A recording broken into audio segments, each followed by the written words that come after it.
Hi there, Aries-Taurus. Welcome back. This is your reading for end of June through July 2020. Aries-Taurus, it's a relationship reading. I've done a bunch of shuffling, but I'm going to get going. What's going on for you and the person that you're thinking about? Aries-Taurus. Pardon me. Let's see what's going on for you. Strength card.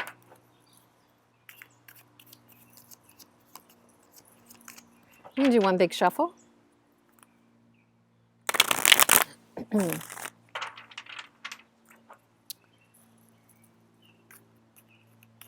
Okay, Aries, Taurus. Thank you for being here. I've missed seeing you, I guess being with you. You're in the energy of the Eight of Wands. Excuse me. You see your person in the Four of Pentacles energy. You feel about them the Eight of Swords energy. They are in the energy. Excuse me, Wheel of Fortune. They see you Four of Swords. Interesting. They feel about you Ace of Swords. The joint energy is actually two cards that I pulled. I'm going to pull it as it is, which is a reversed Page of Swords and a King of Swords. So there's definitely this energy of, should I communicate, should I not communicate? Excuse me. Potential obstacle is this harmony and balance. Potential advice is the Page of Wands. I think if you know my readings by now, I say potential because you have complete free will. Even if I say it's advice or I say it's an outcome, it's like we are not trying to prescribe and read a crystal ball here. We're really not. So don't believe that any tarot reader can do that for you.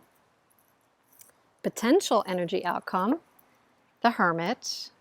Bottom of the deck or outcome that brought you here, kind of undercurrent, is the Four of Cups. Now, interestingly, we have three fours. We have Four of Swords, Four of Pentacles, and Four of Cups. We have Four and Four of Wands. We have all the fours. So there's definitely an energy of whether or not there is going to be stability here. You see them as trying to hang on to their stability, their material stability. You see them as maybe putting up a barrier or block to you. They see you as trying to get your mental stability by maybe taking a break. They feel they want to have clarity and communicate with you. They might feel there's something missing that they want to gain clarity about. You have some worries about the situation, Eight of Swords.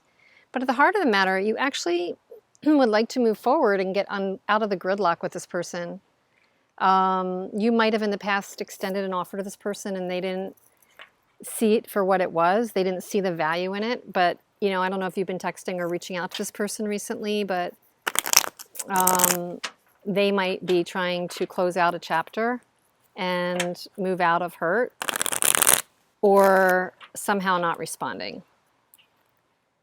I don't know. Let's clarify this. I got that from a couple other cards here. You are in the energy of the Eight of Wands. You would like to alter and change and put an ending to this hurt. You want to put an ending to the loss. And I think for some of you, you feel that you can do that by communicating and reaching out, Aries, Taurus. I don't know. You see them as blocking that. They don't want the drama. They don't want the drama with this relationship. They see this as a very important a relationship to them, absolutely, but they're trying to let go of any argument. So for them, they're being conflict avoidant. I feel for some of you that this will be resonating with. I think your person's being a bit conflict avoidant, and that together you may be also you have a push-pull of communicate, don't communicate. Try to stay on the intellectual plane. Don't try to be overly emotional here. You feel fear. You feel fear and some kind of, you know, I think that through your questioning what to do, you're trying to manipulate an outcome as well. You're trying to not get burnt. They're in the Wheel of Fortune.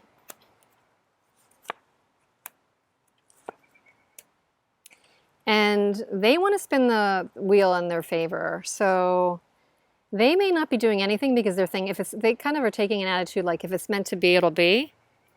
You know, that song, if it's meant to be, it'll be.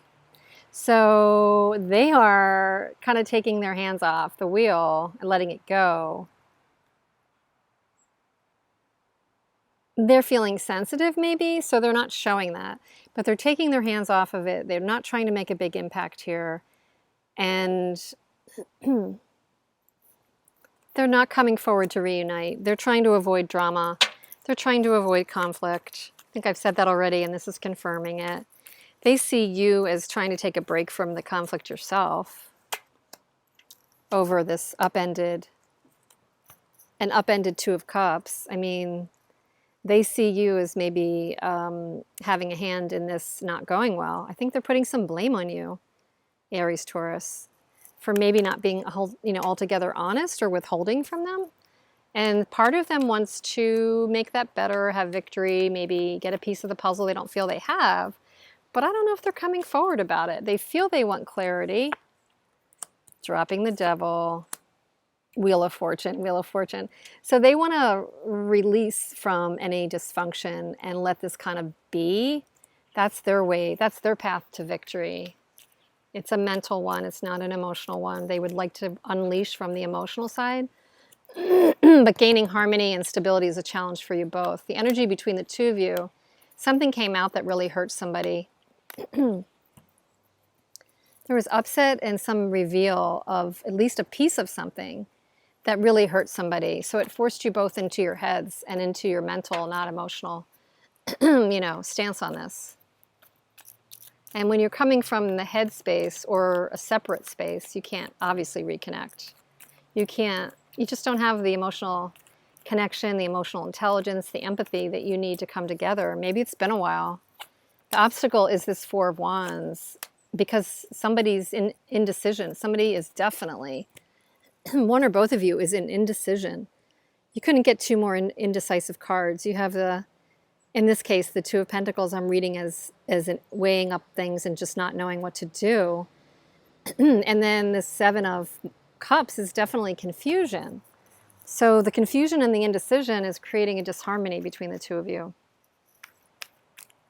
It's almost like somebody would need to get off the dime, and that is your advice, is that somebody needs to get off the dime and actually come forward in a passionate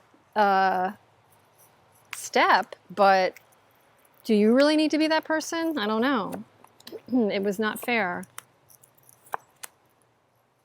It was not fair. Somebody was withholding. You or the other person was withholding your emotions. And it was not fair, not reciprocal on the emotional side. And somebody was really holding back. And I think that it was probably you extending the cup and them not revealing and holding back. Not being willing to reconcile. Oh my goodness. Look at this. Four of Cups. Four of Cups. Not being willing to accept the olive branch. Somebody might have put forward an olive branch or a cup or a proposal or an offer, and it was just not willing. The other one was not willing to accept it. And I think if you're dealing with a King of Pentacles, they were more focused on their ego, their work, or what they were building, or the material realm. The outcome during this period is that somebody might actually come forward with an offer that makes sense after some soul searching, and it does provide some healing. Or that you might delve into your own self-worth, make your own wishes come through, and be on a path to better healing, which would just be better all around. That change that you need to make to go into a new phase, experience the loss, feel the feelings, and move on, I think is what this is referring to. Let's see. Let's pull some Mystic Moon oracles for you, Aries, Taurus.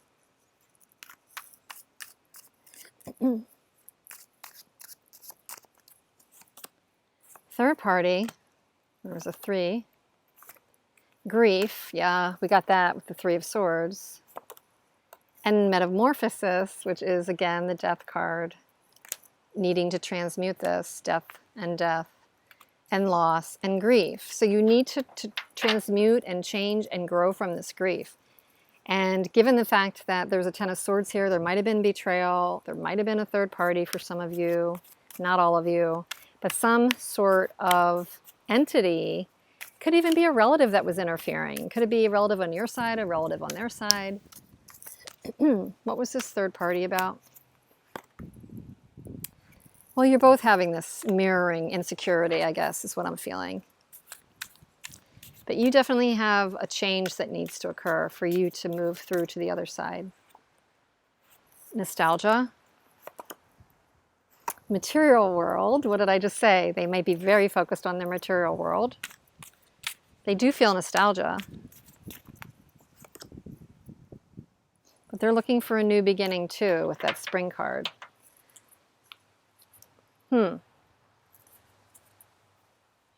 So there is still lingering nostalgia here. This was an important connection. Or is. You know, there's a devil, there's a wheel of fortune, there's a lovers on the table.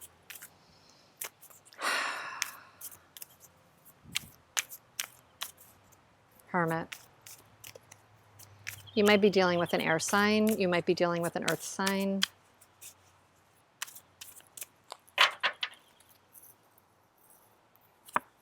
I feel badly for the way that I treated you.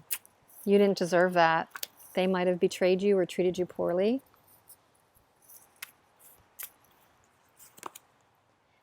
I'm not the same person that you remember. They would like to have you think that they've evolved. How could you still love me after all that I've done? Wow. There's definitely some guilt feelings here. They'd like you to think they've evolved, changed, grown.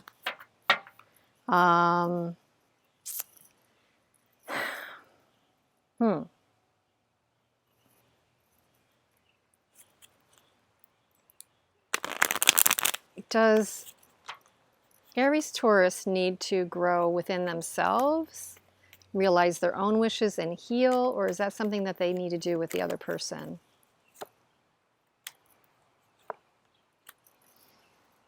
I get the feeling if they come in with a show of passion or flirt or asking for forgiveness, they could come in. You're going to have to take that as it comes. I don't know if there's a mandate here that you have to hear them out. I think you're going to have to take that as it comes.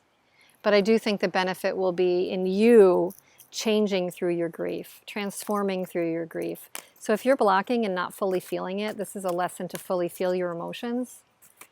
See, when we block our emotions, we also block all of our emotions. You can't just block some emotions. So if you're trying really hard not to feel sad or not to feel the loss, the bottom line is you're closing off your whole heart.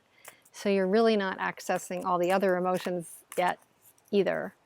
Can't just block and shield up against hard feelings and loss without also blocking your access to joy. Sage. The sage is the sacred aspect of us that is without ego or ambition. It's dedicated to learning, gathering wisdom, and teaching through living and sharing stories with family and community. Acknowledge your sacred sage. It may be very quiet and receptive, or it may be lively and boisterous. When sharing wisdom, detach from the drama. Truth needs no adornment. Needs no frills, needs no drama. Can be even-keeled. It's the most even-keeled Zen people that we know that are the most non-reactive and wise. So during this time period, it's underscoring to access your sage or seek a sage or seek, obviously again, that sage within you. Tap into your inner wisdom. High Priestess. Feel your feelings, but tap into the inner wisdom. Create balance. What is your sage advice to yourself? Another way to look at that too is like if you were your best friend and they were going through all this, what would you tell them? How would you advise your best friend? Can you take that advice yourself? So anyway, I hope this was useful. This is meant for only certain people, so if this is not your reading, that's okay. But thank you for being here. I hope you come back soon, and I wish you well. Thanks again. Take care.